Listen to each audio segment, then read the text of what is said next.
Sou um filho amado de Deus, vencendo a ira, a orfandade, a rejeição, a ansiedade. Meu nome é Jonas. Podemos assentar. Romanos capítulo 8, versículo 16. A Bíblia diz assim: o próprio Espírito testemunha ao nosso Espírito que somos filhos de Deus. Se somos filhos, então somos herdeiros, herdeiro de Deus e cordeiros com Cristo. E se de fato participamos dos seus sofrimentos, para que também participemos da sua glória.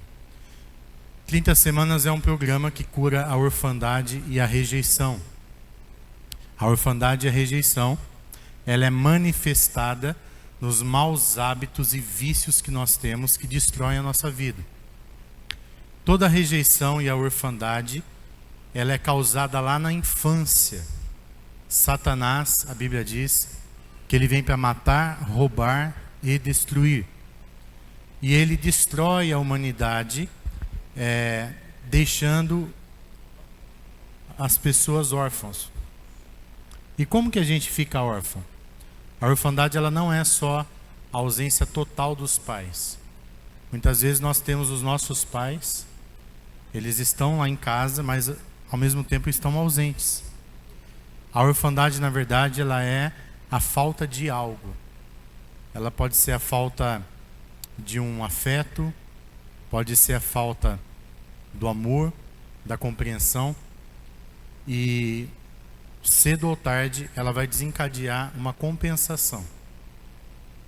Pessoas que usam drogas, depressão, ansiedade, qualquer tipo de vício, são resultados de uma orfandade, de uma rejeição. No 30 Semanas, nós temos uma árvore que exemplifica o que é isso aí que eu estou dizendo. As folhas da árvore são as nossas compensações. Por exemplo, uma pessoa viciada em droga, ela tem a droga como a compensação. Mas o problema dela não está na droga. A droga é a folha aparente. O problema dela está na raiz. Está na orfandade e na rejeição que ela sofreu. Então, para você entender o que eu estou dizendo, imagina uma criança que foi abusada, né? Ou que foi abandonada, ou que perdeu o pai. Ontem nós fomos assistir um filme que fala de tudo isso que nós estamos falando já aqui há mais de 5 anos. E esse filme é Som da Esperança. Está em cartaz. Nós estamos organizando talvez para ir terça-feira lá com a igreja assistir. E o filme começa mostrando como que as crianças vão ficando órfãs. É uma cena muito forte lá que 2 criancinhas, uma pega o telefone e liga para a polícia, enquanto um homem está batendo na mãe dela, não sabe se é o pai ou se é algum namorado, alguém que olha ela ali. E no meio daquela briga ela liga para a polícia, tenta falar, e aí o homem mata a mulher na frente dos filhos. E essas crianças vão tudo então para um orfanato, e elas precisam ser recolocadas numa família. E olha só que interessante, mostra várias cenas de vários tipos de orfandade. A menina, a mãe dava ela para se prostituir, né? Entregava ela para prostituição, e ela era toda machucada, e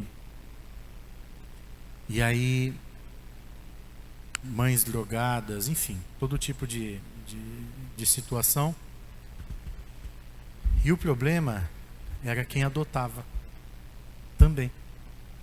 Porque, eu vou adotar uma criança, mas não colocava o amor na criança. E a criança, ela já tinha sofrido uma rejeição. Ela já tinha sofrido um abandono. E agora ela cai num novo lar, onde aquelas pessoas são estranhas, mas também não vão amá-la. E o amor vai ser bem superficial. Então ela sofre uma segunda raiz de rejeição e de orfandade. O que acontece com a maioria dessas crianças? elas são futuros potenciais de bandidos, drogados, rejeitados, rebeldes, porque a orfandade ela causa rebeldia. Presta atenção aqui, você que está aqui hoje. Ontem eu entendi por que as pessoas são rebeldes, de verdade. Eu nunca tinha entendido com tanta profundidade. A rejeição e a orfandade, ela gera esse comportamento. Gera o comportamento da rebeldia. E aí, o que a Bíblia diz? Presta atenção.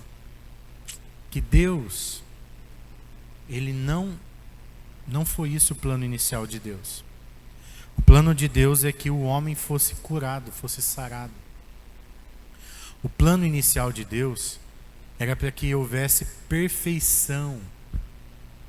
Mas a Bíblia diz que o homem pecou, então o salário do pecado é a morte. A partir do momento que Adão e Eva pecou, entrou a maldade no mundo, entrou a destruição no mundo.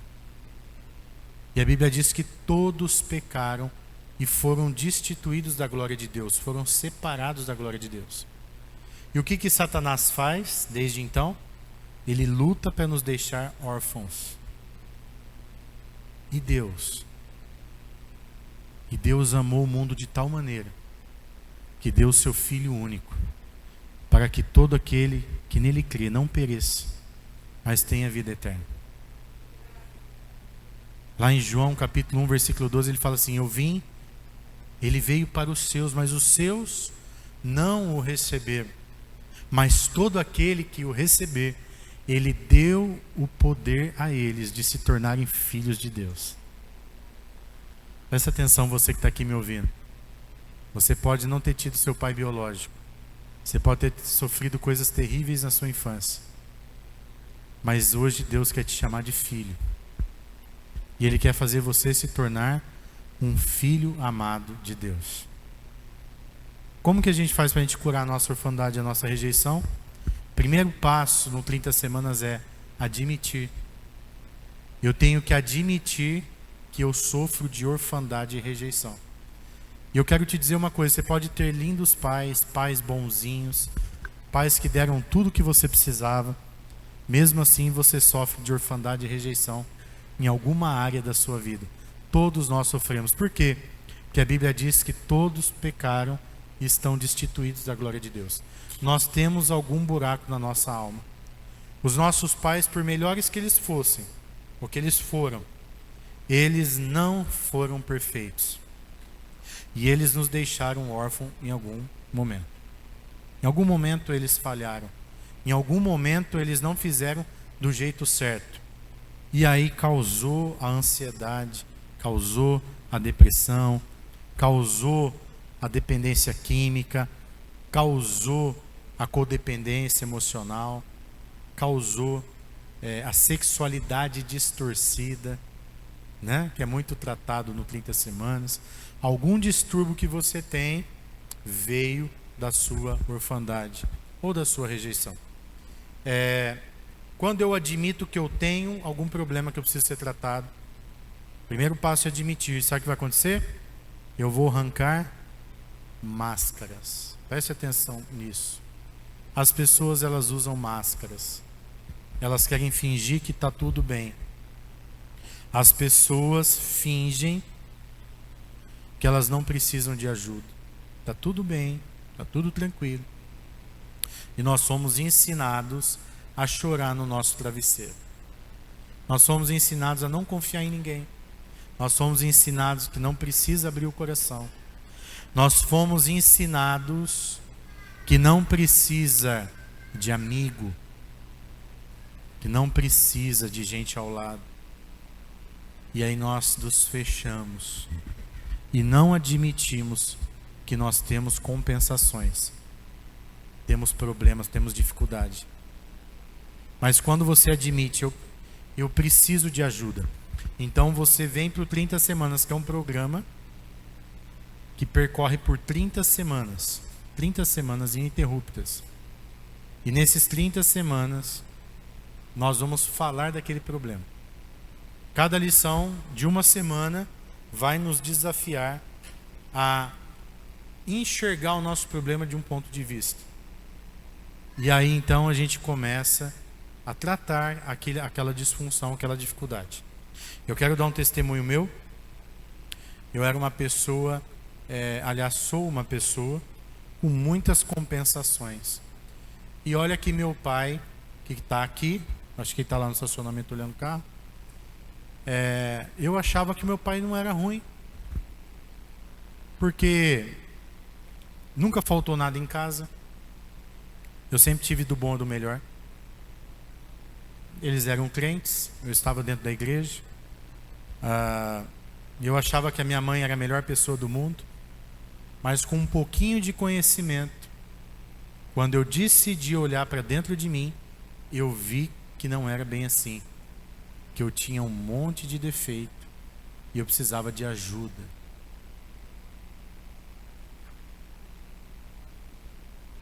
Uma pessoa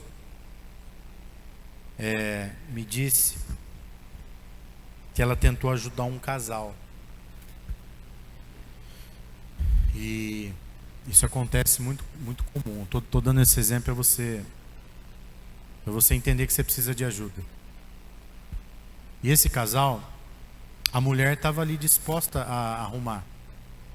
E ela falou: olha, não, eu realmente preciso de ajuda, eu preciso disso, preciso daquilo. Mas o marido, ele achava que ele era perfeito. E essa pessoa falou para o marido dela assim: Você não precisa de ajuda? Não, eu sou perfeito. Eu não tenho nada para mudar. Eu sou um ótimo marido, um ótimo pai. Ela é ruim, mas eu sou ótimo. Até bonito ele falou que ele era. Eu sou bonito. Olha por mão do lado e fala assim para ele: vê se você se enxerga. Fala aí para ele: vê se você se enxerga.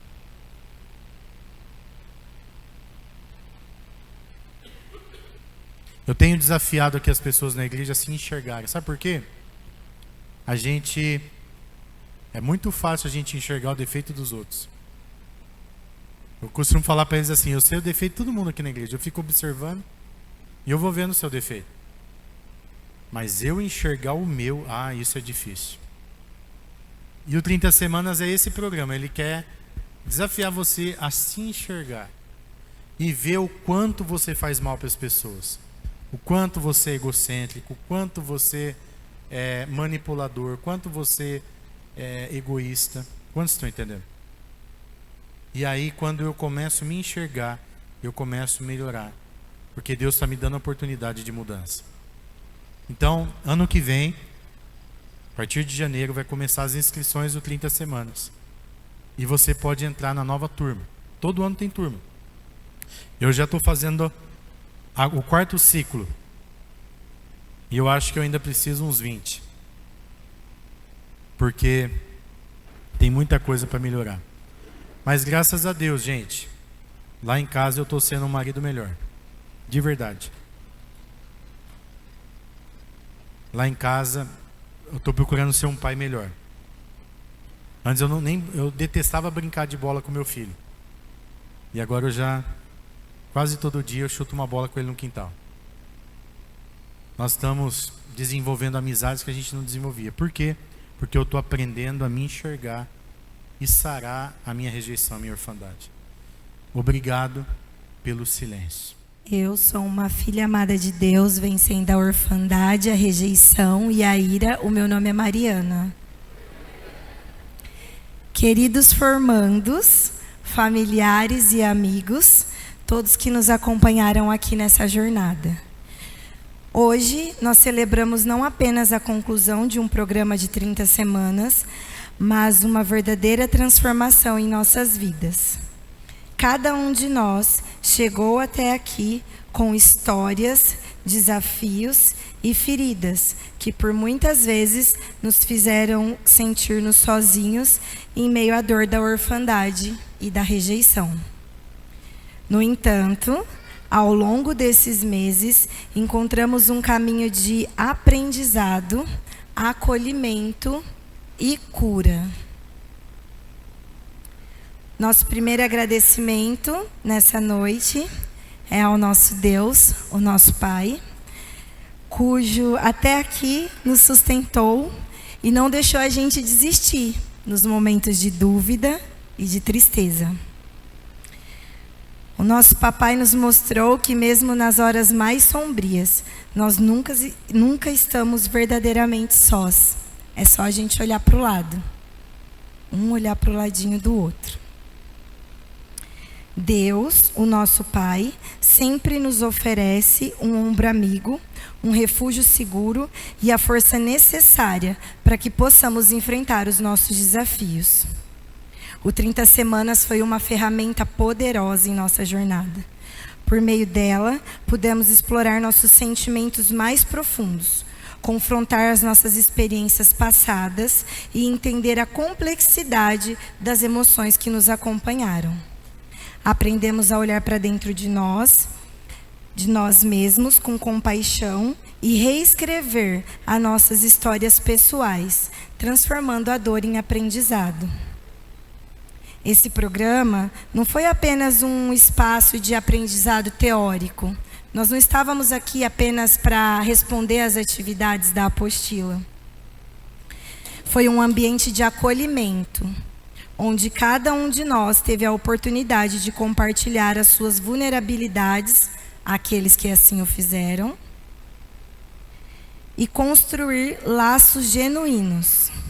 Juntos, nos ajudamos a encontrar a força para superar as adversidades e para celebrar as nossas conquistas, tanto as grandes quanto as pequenas. Um agradecimento especial aos nossos pais espirituais, que são facilitadores. A gente agradece a vocês também nessa noite, pelas orientações que você tem nos dado, por toda a paciência e toda a sabedoria.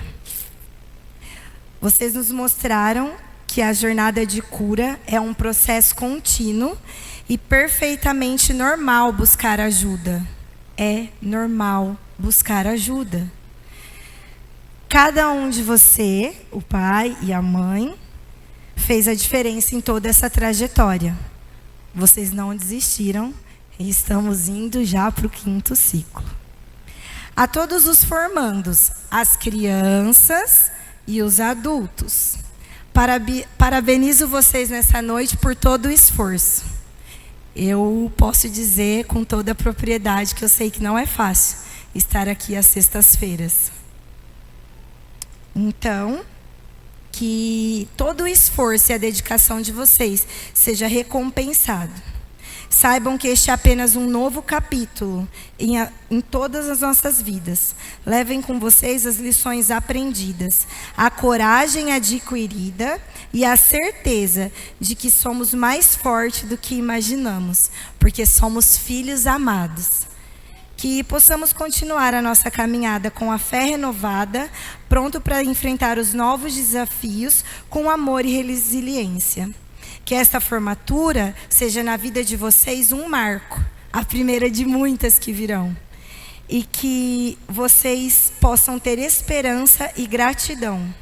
Que as experiências compartilhadas ao longo dessas 30 semanas possam continuar inspirando a vocês, cada um, tanto as crianças quanto os adultos, a serem agentes de mudança e luz na vida de outras pessoas. Obrigada pelo silêncio. Sou um filho amado de Deus, vencendo a orfandade,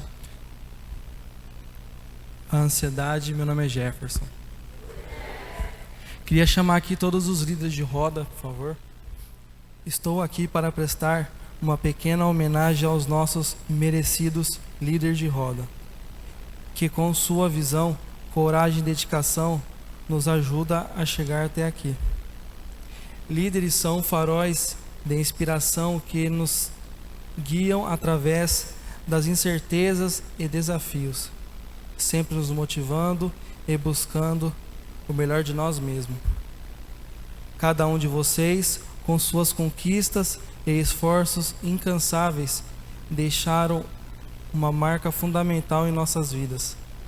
Vocês não apenas implementaram mudanças significativas, mas também nos mostraram o valor da empatia, da integridade e da determinação.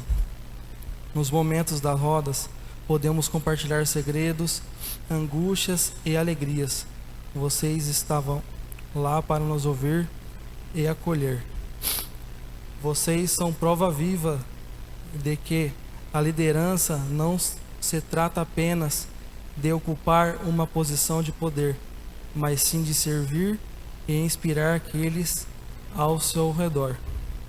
Obrigado pela dedicação total que tiveram conosco todo esse tempo, e que o nosso Senhor nos abençoe grandemente. Nós te amamos.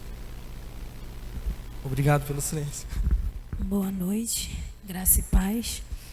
Sou uma filha amada de Deus, vencendo a orfandade, a rejeição.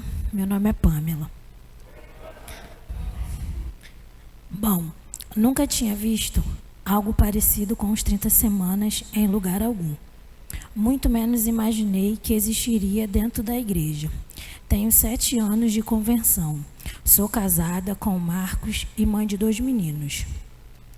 O Ian, fruto do meu primeiro relacionamento na adolescência, o que foi muito desafiador. Aos 16 anos, grávida, eu não tinha muita liberdade para falar abertamente com minha mãe sobre essas coisas.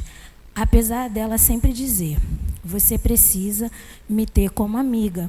Eu nunca dava importância, pois por coisas menores que eu considerava boba, ela já me batia, e então eu não iria falar sobre outros assuntos. Me lembro que, na mesma época, veio a notícia de que meu irmão seria pai. Foi uma festa, pois ele tinha um problema de saúde. E os médicos não via a possibilidade de tal coisa acontecer. Aproveitei o momento e dia depois contei que o meu ciclo estava atrasado. Nossa, foi um desespero total. Minha mãe estava lavando roupa de costas para mim. Quando dei a notícia, ela nem olhou para trás e disse: você me deu um tapa na cara sem mão.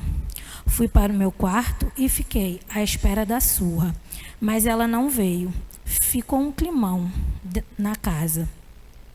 E eu estava com muita vergonha dela. Com o passar dos dias, ela veio conversar comigo e falou sobre um chá, dizendo que se eu tomasse aquele chá, iria me ajudar. O ciclo ia descer e não iria atrapalhar minha vida, nem na escola, pois eu era muito nova. Olhei para ela e disse: mãe, se eu tiver uma criança perfeita, eu consigo voltar a estudar e trabalhar. Mas caso esse chá não faça bem ao bebê e ele nasça com algum problema, aí sim, eu nunca poderei fazer nada. Na minha cabeça, se eu tomasse o chá, o bebê até poderia nascer, mas com algum problema de saúde. Ela chorou e saiu de perto de mim. Dia depois, ela veio com uma opção de registrar a criança, junto com meu padrasto. Mas eu disse que não, pois a criança tinha pai e mãe. Meses se passaram e ela começou a me presentear com roupas de grávida. Aos poucos voltei a frequentar a sala de casa, pois por vergonha passava mais tempo no quarto. Eu me dava super bem com o meu namorado, o pai do bebê. Mas depois de alguns meses, ele começou a desconfiar da paternidade. Foi uma loucura, pois ele já estava em um outro relacionamento. Me lembro de ir até ele para conversar, e ele disse: não sei mesmo se esse bebê é meu. Daí dei um tapa no rosto dele com força. Fiquei bem e decidi cuidar de mim e do bebê. Minha mãe me ajudou muito, pois ela também havia cuidado de mim e do meu irmão sozinha.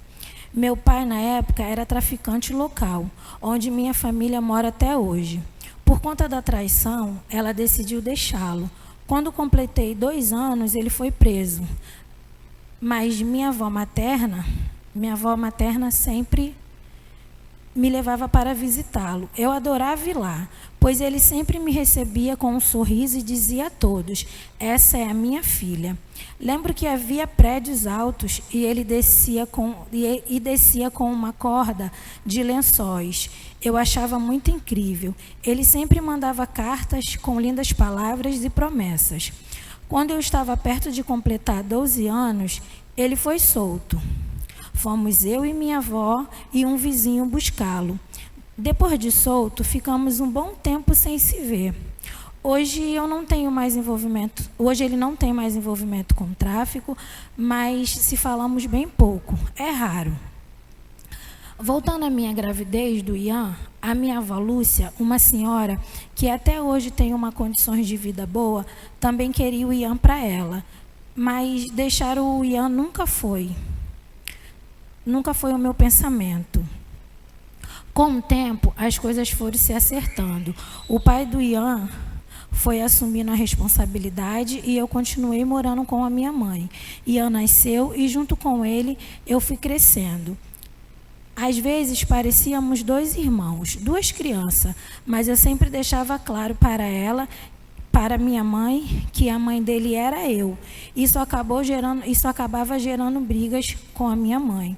O tempo passou, voltei a estudar e minha mãe se matriculou na escola novamente para me apoiar, mas eu decidi desistir. Meu sonho desde criança era ter a minha casa e a minha família. Quando 30 semanas chegou, foi no momento certo. Claro que no primeiro dia fiquei muito chateada, pois eu estava em crise no meu casamento e havia me mudado para Campinas. Estava sozinha e a mente estava a mil. As emoções nem se fala. Decidi cuidar da minha dependência emocional e do meu medo, pois tempos atrás descobri que meu esposo estava em um outro relacionamento. Na roda de conversa, contei o que estava acontecendo e sobre o meu medo por estar em outra cidade. E todos ficaram calados. Nossa, que raiva! Eu esperava uma palavra, um eis que te digo, algo que me confortasse. Fui para casa muito chateada, mas durante a semana, as palavras e o medo que eu havia declarado ali começaram a ter respostas dentro de mim. Me lembro do encontro com, acredito que foi o encontro com o pai, que eu coloquei aqui errado, no qual o Ian foi comigo. Foi outra experiência memorável. Lembro que alguém pediu para fecharmos os olhos e voltarmos a uma cena do passado. Passamos como se estivesse passando por um túnel. Voltei aos meus 10, 12 anos. Uma menina alegre, atrevida e teimosa, sempre com uma resposta na ponta da língua. Me lembro de ser chamada de burra pelo meu irmão, de não aproveitar a oportunidade de curso por vergonha do meu cabelo, dos abusos que sofri com toques nas partes íntimas, dos olhares maldosos, piadas e brincadeiras com malícia de pessoas próximas. Lembrei do furto que cometi no trabalho, roupas, sapato, pois trabalhava em loja. Também me lembrei dos apelidos ofensivos. Pude perceber que algum desses traumas afetaram muito a minha vida adulta e o meu casamento. Quando aceitei Jesus, comecei a servir, mas tinha muita vergonha, pois tinha medo de ser chamada de burra. Na verdade, eu imaginava que a igreja era um pedaço do céu, até ser cobiçada novamente e ser alvo de piadas maldosas e olhares maliciosos. Mas com o primeiro amor por Cristo, suportei tudo. Eu já morava com o Marcos. Quando me conciliei com Cristo, o desejo de servir, de fazer a obra, foi crescendo, até que eu pedi a mão dele em casamento. De primeira ele disse, não, que loucura, ainda temos pouco tempo juntos, exatamente 4 anos. Então decidi voltar para a casa da minha mãe, e não mais manter relação sexual com ele. Fui até o meu pastor e falei o que tinha decidido. Ele se assustou, mas não tinha muito o que fazer, pois eu já tinha tomado a decisão. Ficamos namorando assim por 6 a 9 meses e pude ir ajudando na igreja, até que Marcos decidiu casar. Enfim, casada, batizada, consagrada como obreira. Parecia um sonho, pois eu tinha quebrado um ciclo e ido contra a mão do mundo. Tivemos um Mateus e eu olhava para tudo que Deus tinha feito e me maravilhava. Eu tinha minha família. Marcos sempre me acompanhava na igreja, mas depois de alguns anos tive o primeiro desafio do casamento, a traição. Era como se eu estivesse acordado de um sonho para um pesadelo real. Decidi perdoar, pois, mais uma vez, quando fui levar a questão ao meu pastor da época, já estava decidida. Ele apenas disse: o que você decidir, estou com você. O tempo passou e tudo foi piorando. Eu me arrependia de ter perdoado. Me lembro de pedir a Deus para me tirar daquela situação inúmeras vezes. Minha mente não parava. Eu era louca, eu estava uma loucura sem fim. Eu me culpava, eu chorava, mas guardava muita coisa no meu emocional e estava me abalando muito.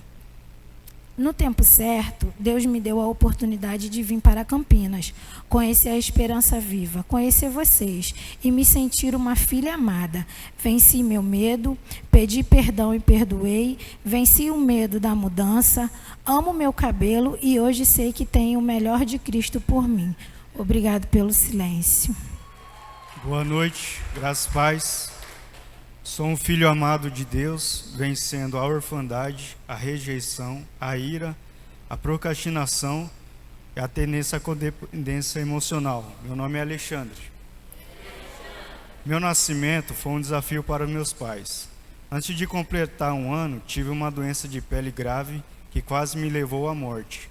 Mas graças a Deus me recuperei e cresci com saúde. Outro episódio marcante da minha infância aconteceu durante um encontro familiar no interior do Maranhão. Me deram um pedaço de toucinho e comecei a engasgar. Fiquei pálido, com os olhos virando, e o desespero tomou conta. Um conhecido da família então deu um tapa nas minhas costas e o pedaço saiu da minha garganta. Minha mãe disse que foi um livramento, pois quase perdi a vida. Eu devia ter 1 ano de idade. Ainda na infância, meu pai decidiu nos mudar para Campinas, onde ele já trabalhava e havia construído uma casa para nós. Fiz muitos amigos e cresci rodeado de vizinhos que fizeram parte de momentos felizes da minha infância. Mas também houve períodos difíceis. Eu e minha irmã, que ainda era uma bebê, testemunhamos muitas discussões entre meus pais. Com frequência, meu pai, embriagado, agredia minha mãe.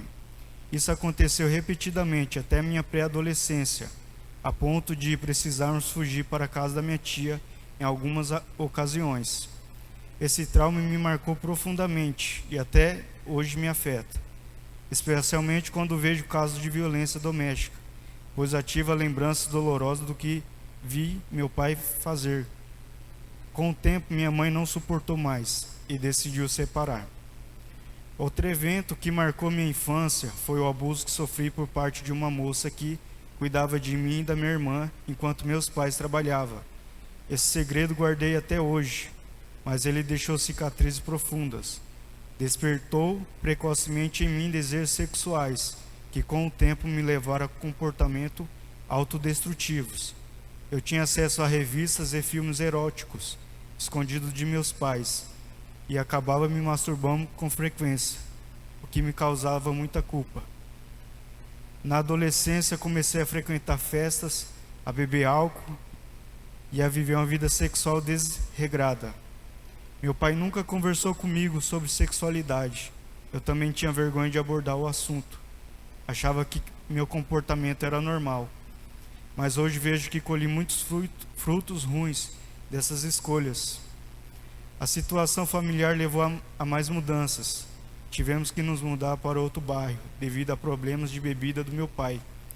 E, no entanto, decidi continuar na mesma escola. Então, fiquei morando com meu primo por um tempo. Foi uma experiência difícil, pois precisei amadurecer rapidamente.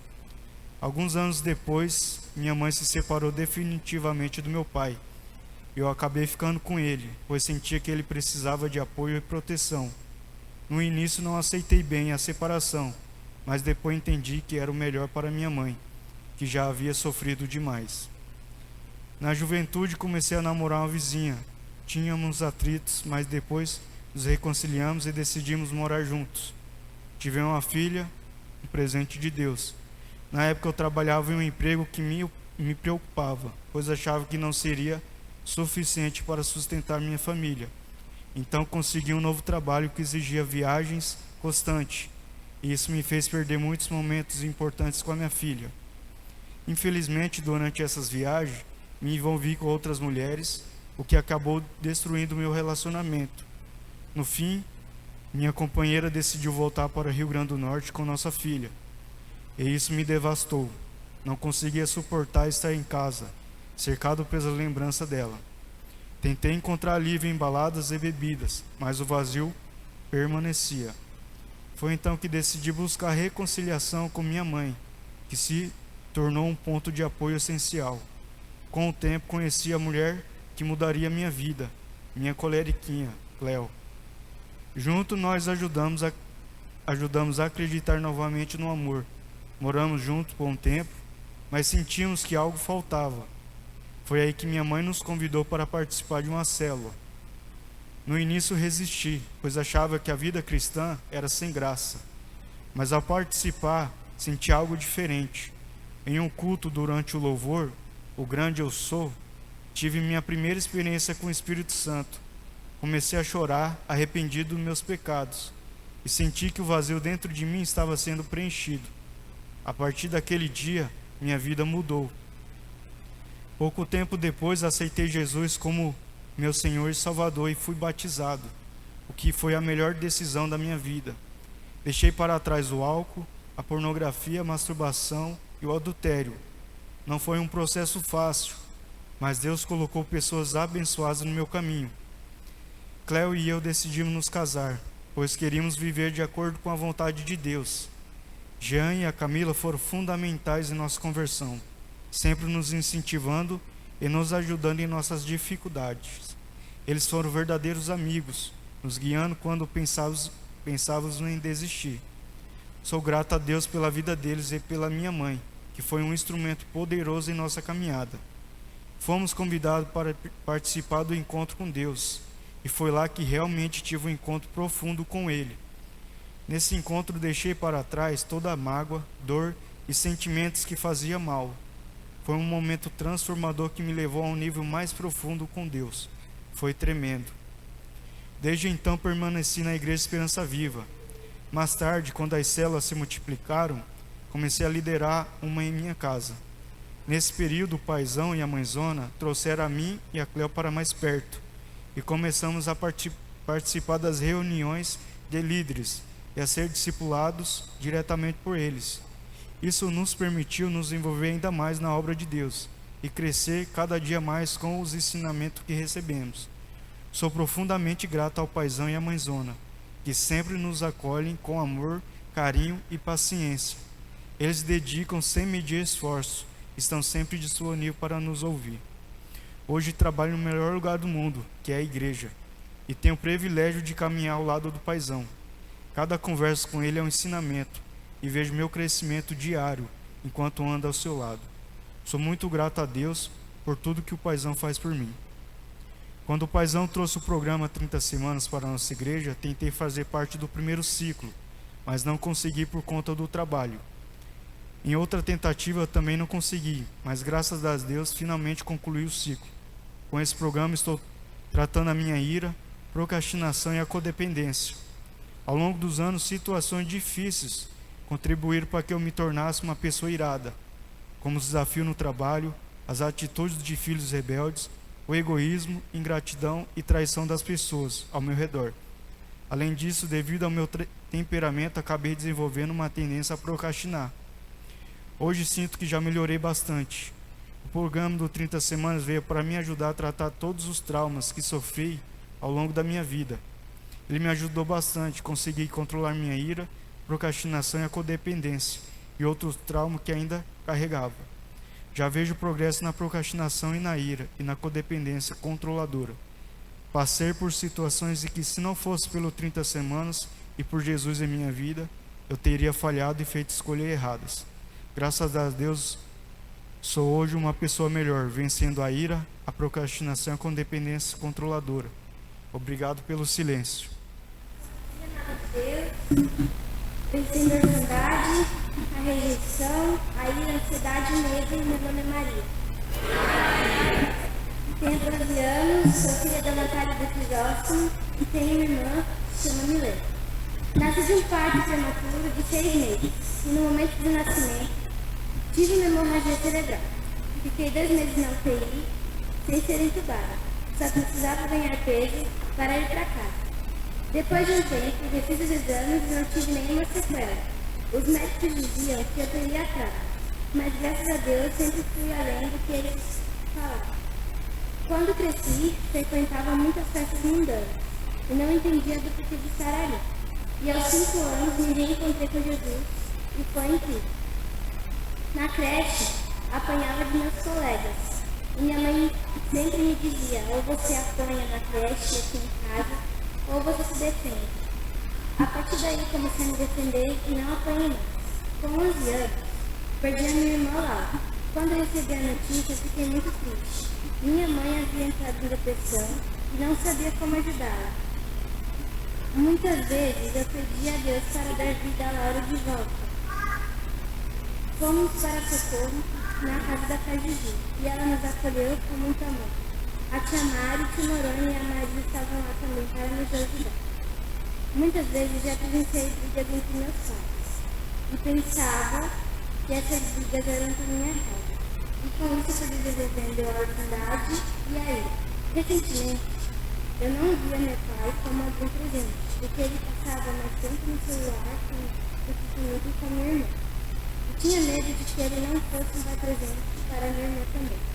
Por causa disso, desenvolvi também a rejeição. E a minha ira aumentava mais. Muitas das vezes me sentia longe de Deus por causa dos meus sentimentos. E perdoei as pessoas que me machucaram. Com 30 semanas, tratei a ira pelas circunstâncias e situações que me deixavam irar. Mas, com a ajuda de Deus e de 30 semanas, não estou mais como antes. E tenho melhorado a cada dia e me irado menos diante das circunstâncias. Tenho pedido ajuda a Deus para que eu possa ter autocontrole e me irar menos, perdoar ao próximo e tomar decisões de acordo com a vontade de Deus.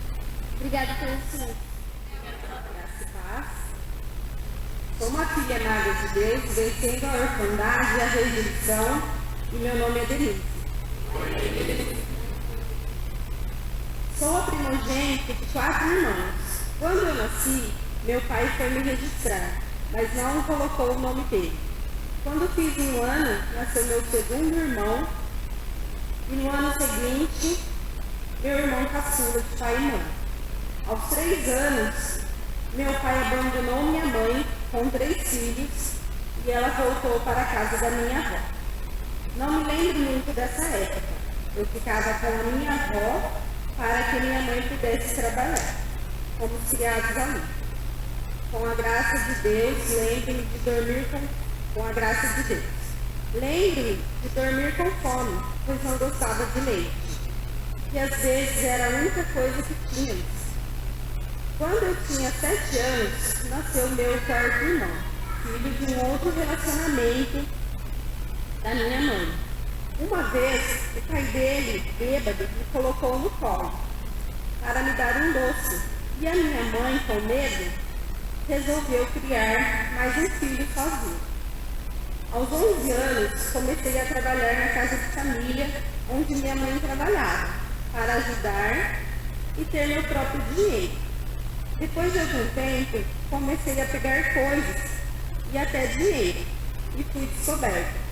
Foi muito humilhante para mim e para minha mãe. Aos 13 anos, comecei a cuidar de uma criança para ganhar meu próprio dinheiro e saí da escola. No ano seguinte, fui estudar à noite para poder trabalhar durante o dia. Nessa época, eu conheci uma menina, 2 anos mais velha que eu, e começamos um relacionamento que durou 2 anos. Em seguida, conheci o pai do meu filho, que era casado, e ele me disse que a esposa tinha ido embora e que estava solteiro, mas na verdade ela tinha apenas viajado. Saímos uma única vez e eu fiquei grávida do Thiago. No mesmo dia, arrependida, decidi não ter mais contato com ele. No mês seguinte, descobri que estava grávida, mas não sabia onde encontrá-lo. Escondi minha gravidez por 5 meses. Estudava em uma escola à noite, onde ninguém me conhecia. Então contei à minha mãe que estava namorando, e em seguida revelei a gravidez.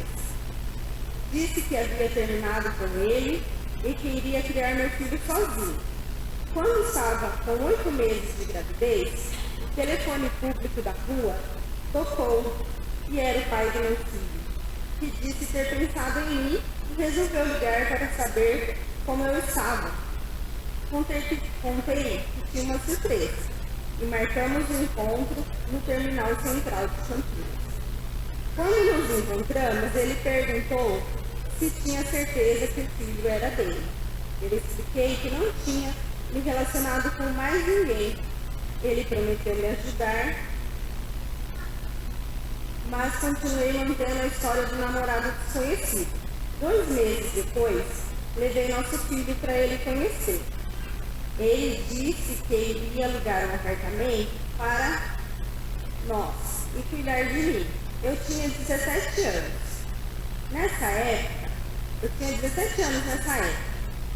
Mas ele não registrou o filho, alegando que estava entrando para a polícia e se eu sendo menor de idade, ele poderia perder o cargo. Recusei o apartamento e ele continuou me mandando dinheiro por 1 ano e meio. Quando eu arrumei um namorado e fiquei grávida novamente, ele desapareceu. Agora grávida da Tassi, minha tia tinha arrumado um emprego para o pai dela. E ele acabou morando em nossa casa com minha mãe e meus irmãos. Ele trabalhou por 6 meses, mas depois saiu do emprego e começou a traficar sem eu saber. Neste período, cometeu um grande roubo e comprou um carro novo. A polícia o abordou e encontrou drogas no veículo. E ele foi preso. Visitei na cadeia por 2 meses. E ele foi solto por ser réu primário. Depois disso, ele se tornou dono do tráfico no bairro. Comecei a trabalhar, pois não havia dinheiro para as necessidades básicas. Foi uma época difícil, cheia de brigas e desconfianças, até descobrir que havia uma menina grávida dele no bairro. Brigamos e terminamos, mas eu acabei perdoando e ele voltou para casa. Comecei a frequentar a igreja do Nazareno, onde as pessoas diziam que se eu orasse, Deus mudaria. Mas não quis pagar o preço. Por várias vezes, saía e voltava para esse relacionamento. Pedi a Deus que me libertasse dessa vida. E em certo momento, conheci alguém por quem me apaixonei. Quando ele descobriu de quem eu era ex, desistiu de ficar comigo. Passei por muitos períodos nessa época, mas Deus protegeu minha vida. Em 2008, fui madrinha de um casamento de uma amiga e passei a noite numa chácara me divertindo. Alguém contou para o pai da Tássia o que eu fiz lá. 2 dias depois, ele apareceu transtornado, querendo que eu saísse com ele de carro para conversar. Eu não quis ir. Então ele me bateu e disse que se soubesse que eu estava com alguém, mataria nós 2. Ele chegou a agredir a minha mãe, que tentou me proteger. Pedi a Deus que não me deixasse morrer ali. As crianças acordaram chorando e ele se acalmou e foi embora, mas me proibiu de sair de casa e de trabalhar. Arrumei as crianças e no primeiro ônibus que apareceu, fui para a casa de uma amiga, completamente machucada e atordoada. Fiquei 4 dias na casa de uma amiga de trabalho. Ele começou a me procurar, dizendo que estava arrependido, que só queria ver a filha. Nessa época, ele já estava com outra pessoa. Uma amiga me disse que ele estava arrependido de verdade. Então eu dei meu número e conversamos. Fui para um apartamento que minha mãe tinha, pois tinha medo de voltar para a casa dela.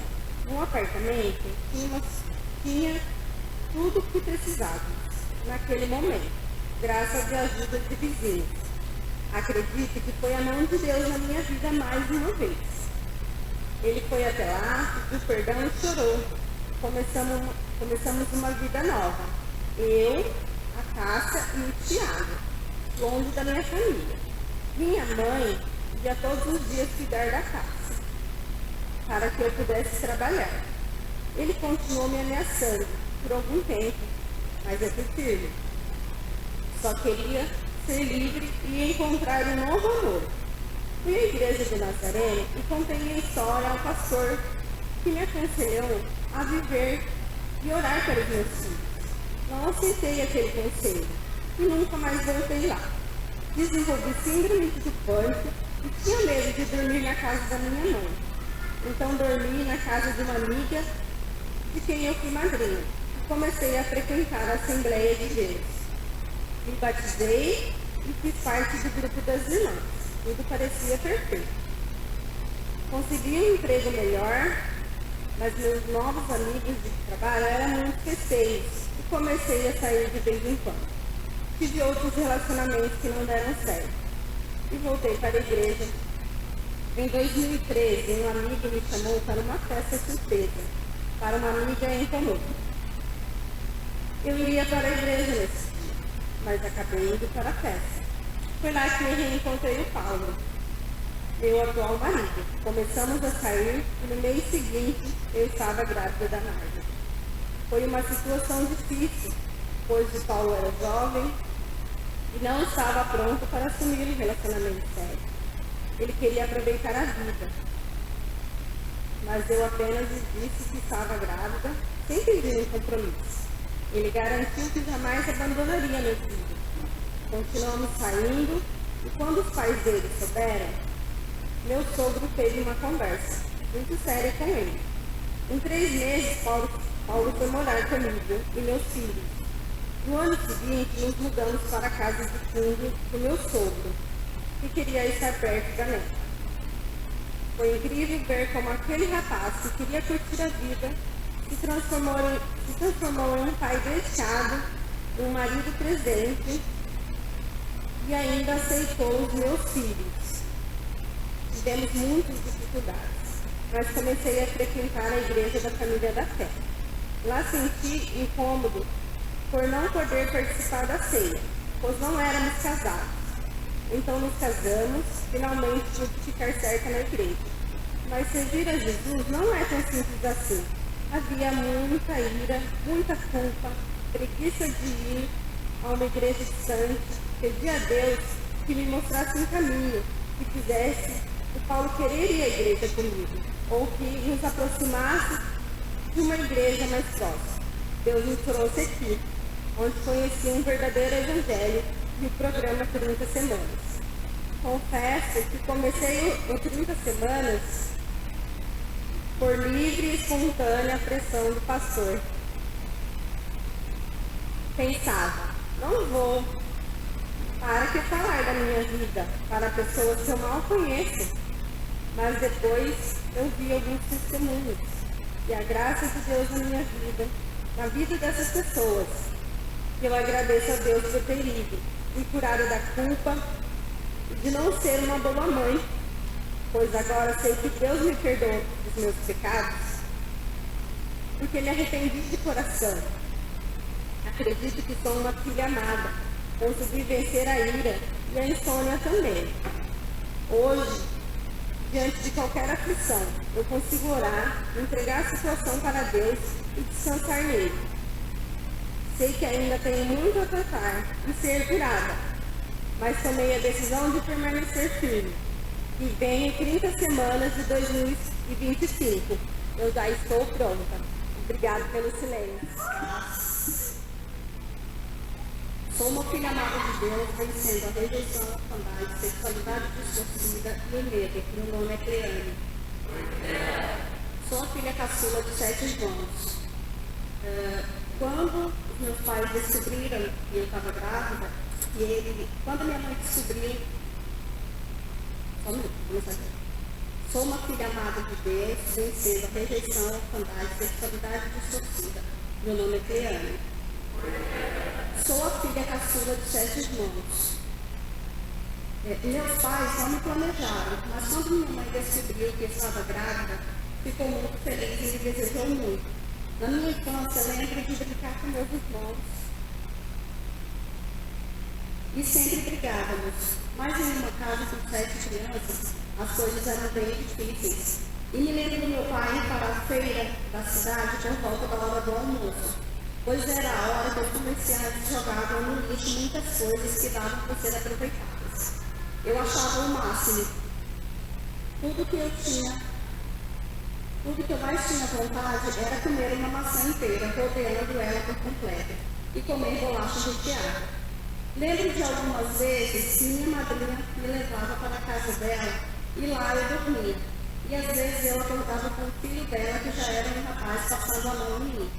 De uma certa forma, eu achava bom. Nunca falei para os meus pais, pois sei que eles não deixariam ir novamente. Depois desses episódios, eu comecei a ter comportamentos diferentes, brincar com meninos, umas brincadeiras fora do normal. Quando comecei para a escola, logo vieram as amizades e situações que sempre me colocavam em lugar de exposição. Me envolvia em brigas, confusões, arrumava namoradinhos, tudo totalmente fora do padrão de Deus. A direção da escola sempre chamava os meus pais, e isso fazia com que eu apanhasse, e isso me gerou uma revolta onde eu aprontava ainda mais. Quando eu não brigava, eu arrumava briga para outras pessoas, e também eu cheguei a ter várias situações sexuais que só me causaram vergonha. Quando eu tinha 15 anos, conheci o pai do Pedro, ficamos juntos durante 7 anos. Era um relacionamento totalmente abusivo. Ele era alcoólatra, então, entre nós só tinha briga. Ele me batia, os meus pais eram contra esse relacionamento, mas eu não dava ouvido a eles, pois eu achava que eles não sabiam de nada.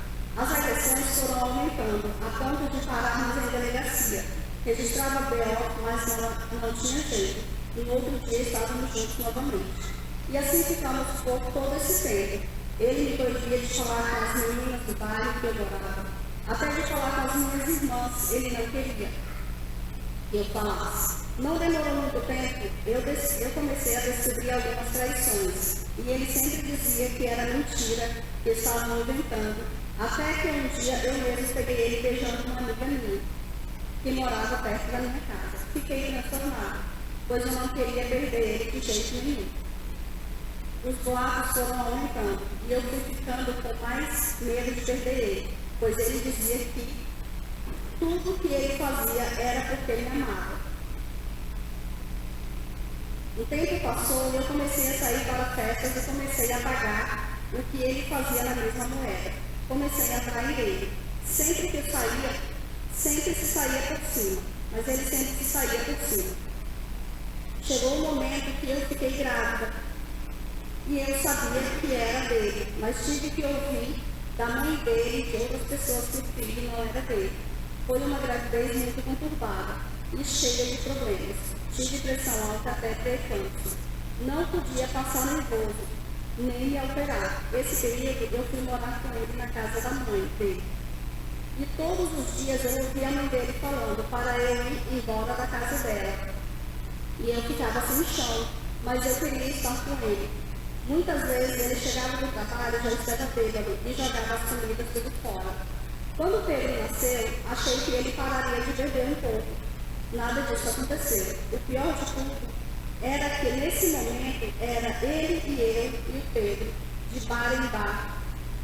Às vezes tínhamos que esperar o bar fechar para podermos dormir no bar. O dono do bar deixava nós entrar para dormir lá, pois sabia que não tínhamos para onde ir.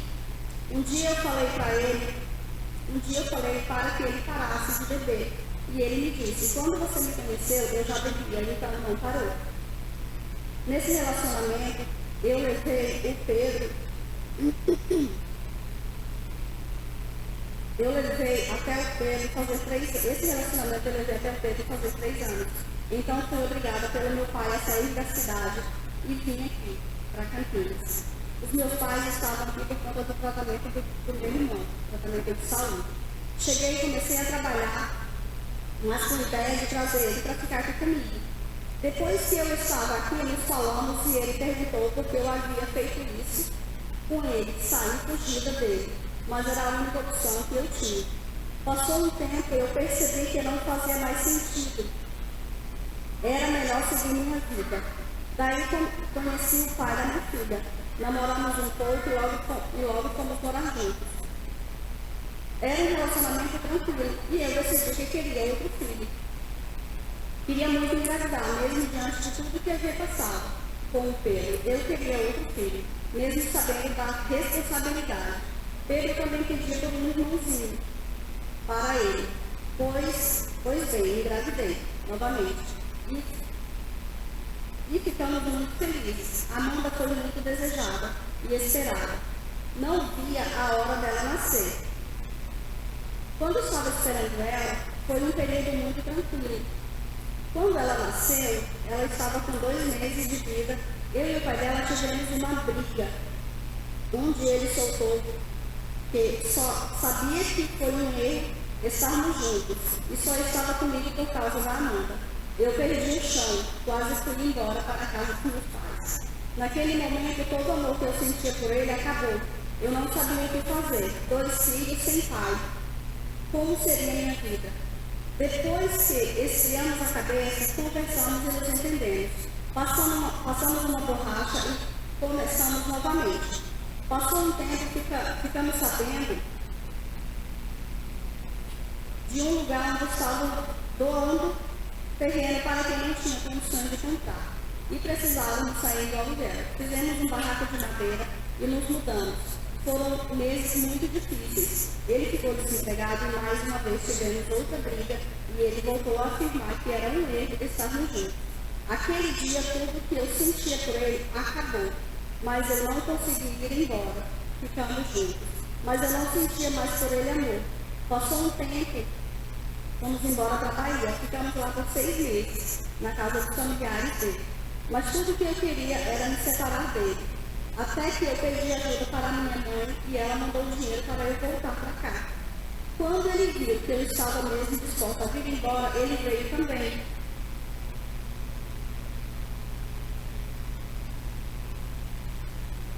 Ele veio também. Mas eu deixei bem claro que eu não queria mais ficar casada com ele. Chegando aqui, ele me ganhou na conversa e dei mais uma chance para ele. Fomos morar juntos de favor, nos fundos de uma oficina mecânica. Meu Deus, era horrível morar ali.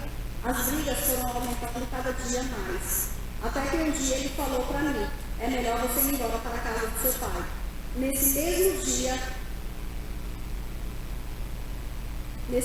dia, fui embora. No outro dia, cedinho, ele estava lá arrependido, mas não falou nada. Fiz algumas amizades ali perto da casa da minha mãe e logo comecei a sair para festas. Saía todos os finais de semana e não me importava com nada, nem com ninguém. Todo o dinheiro que eu ganhava eu só pensava em gastar. Deixava meus filhos chorando e voltava para casa no dia seguinte. Fiquei nessa vida por 1 ano. Tive alguns parceiros, nada sério, pois quem está nessa vida não tem nada sério com ninguém. Nesse período, recebi a notícia que o pai do Pedro havia falecido. Fiquei extremamente abalada, pois foi nesse momento que percebi que ainda mexia comigo. Quando o choque passou, eu caí na real e acabei reatando o meu casamento com o pai da minha filha. E ele aceitou por uma condição, que nós casássemos no papel, pois ele achava que assim resolveria o problema. Assim fizemos e voltamos para a igreja. Pouco tempo depois de 1 ano, eu vi que realmente não gostava dele e separamos novamente. Isso gerou umas brigas com agressões muito feias, onde minha filha presenciou. Mas ali foi o fim. Um tempo depois de tudo isso que aconteceu, eu conheci meu atual marido. Eu estava vivendo totalmente longe de Jesus, só queria festa, bagunça, e começamos a conversar. Decidimos nos conhecer pessoalmente. Eu fui em uma festa da família e lá ele estava. Fiquei perguntando o que eu estava fazendo ali e o que eu tinha na cabeça me relacionar com um menino de 21 anos. Mas deixei acontecer. Nesse momento, saiu a audiência do meu divórcio. Era tudo que eu queria. Chegou a hora de Na hora que começamos, o juiz tentou fazer reconciliação, mas não deu. Assinamos e depois o sentimento que eu tive foi puro fracasso, pois que diante de toda a vida destruída que eu tinha, eu havia jogado fora a única oportunidade de casar de verdade que eu poderia ter, pois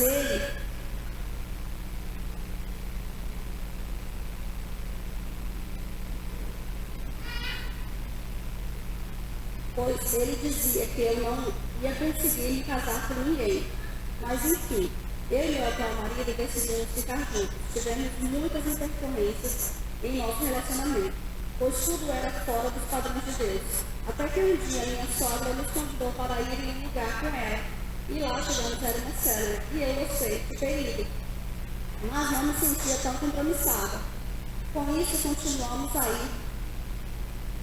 E um dia, viemos aqui na igreja. Eu achei um culto maravilhoso, pois as pessoas me receberam muito bem e me senti amada e acolhida por todos. Daí em diante começamos a escrever uma nova história, com muito discipulado e ensinamento dos nossos pais espirituais e dos nossos amigos, Camila e Jean. O tempo foi passando, eu e o Alexandre fomos morar juntos e fiquei surpresa, pois quando eu podia pensar que ele me assumiria com 2 filhos. Seguimos indo na célula e vindo para a igreja. Até que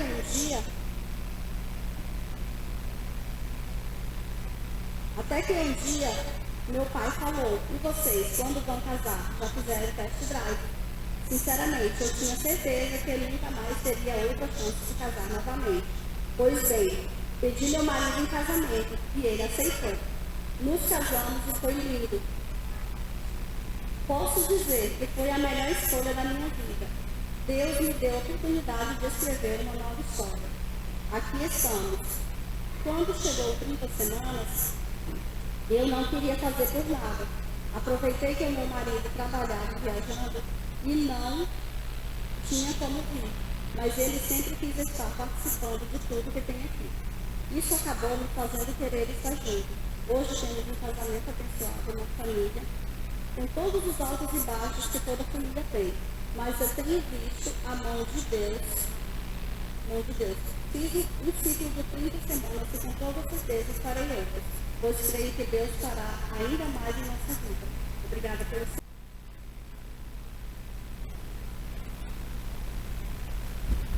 Boa noite. Boa noite, minhas pais. Vou contar os pastores para que vocês acreditem. Começar a entregar.